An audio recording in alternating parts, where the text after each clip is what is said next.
May dumating dito mga boss na rice cooker.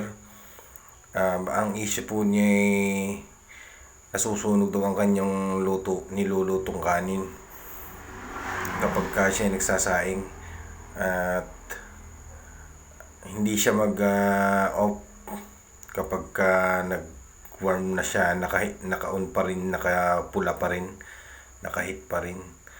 Yun daw ay ganyan na naging problema. Tinatsaga lang niya dahil wala siya saingan ay nung nagtagal ay pinagawa na niya, kaya titingnan na natin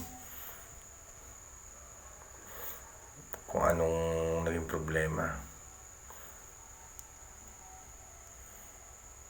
Bali, ang check natin dyan ay yung switch niyan sa labas pa. Kapag ibinaba mo yung switch sa labas ay dapat siya ay saka lang mag-on. Kapag hindi mo pa ibinababa, dapat nakakawang yung yung switch niya.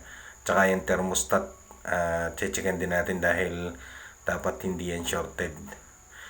Dahil ang connection po niyan ay naka-series dun sa contact point papunta sa heater.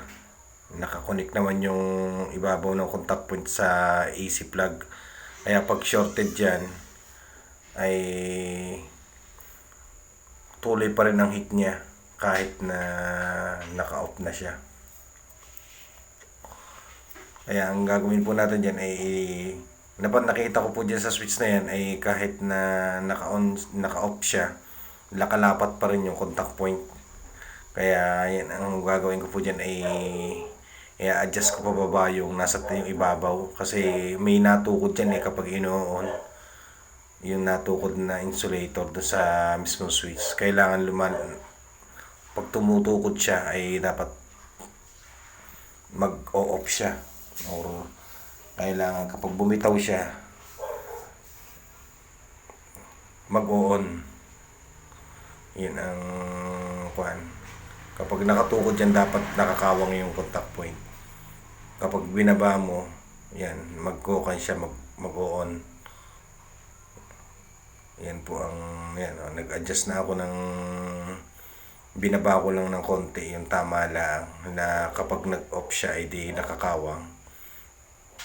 Kapag nag-on ako, saka lang nalapat. Kaya yan po, nakakawang na siya. Ayan o. Kaya titistingin natin kung may epekto yung ating ginawa. Double check din natin dyan yung mismong AC plug para ma-check natin kung okay din yung plug at saka yung mismong heater. Bali, check natin yung plug na nakasaksak para pag i-on ko ay mababasa ko yung heater.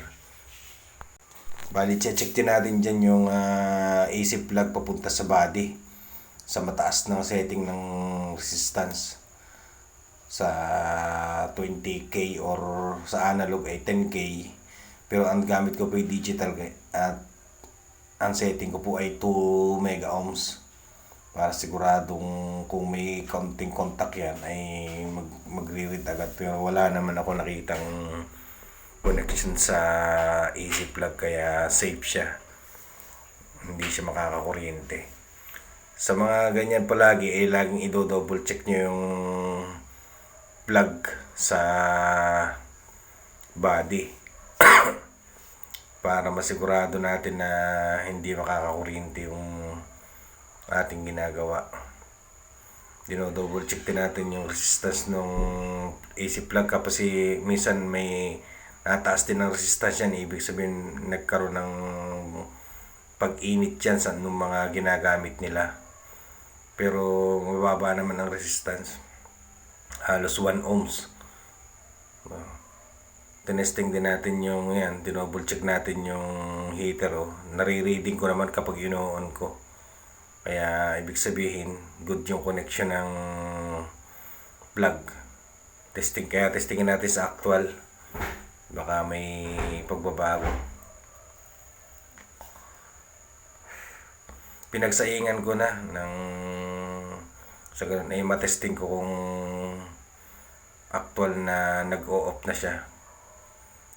Kung sakasakaling hindi pa rin, ay di aalamin pa natin kung bakit, anong dahilan. Malapit na naman maluto. Tingnan natin kung mag-automatic siya. Sana mag-automatic na, para mukhang mag-automatic na yun dahil nakawang na siya eh. Kailangan ay ma-actual na natin na nag-off talaga siya,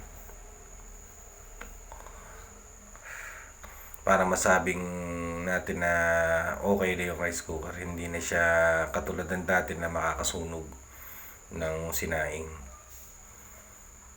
Hintayin lang natin na mag-warm siya. Kapag nag-warm yan, ay yung iilaw na dyan yung dilaw, mawawala na yung ilaw na pula.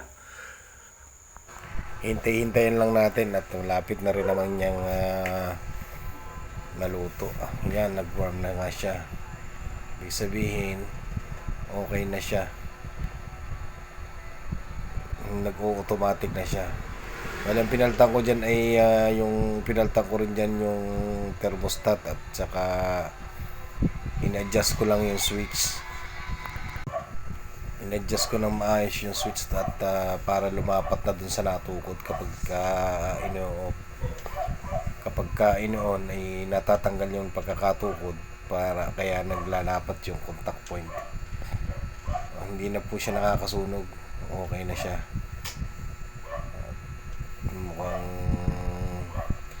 makakapagluto na siya ng maayos dito sa rice cooker na to. Sana may napulot kayong konting kaalaman para doon sa mga baguhang gustong magawa o nagagawa. Ay ito po ay sana makatulong sa inyo, dahil yung mga magagawa po talaga nito, alam na nila talaga yung mga ganyang problema. Ito naman po ay ginagawa kong video ito para lang doon sa mga baguhan, sa mga nagbabalak mag DIY ng mga ganyan, at nag-aaral sa YouTube ng mga tutorial. Salamat po.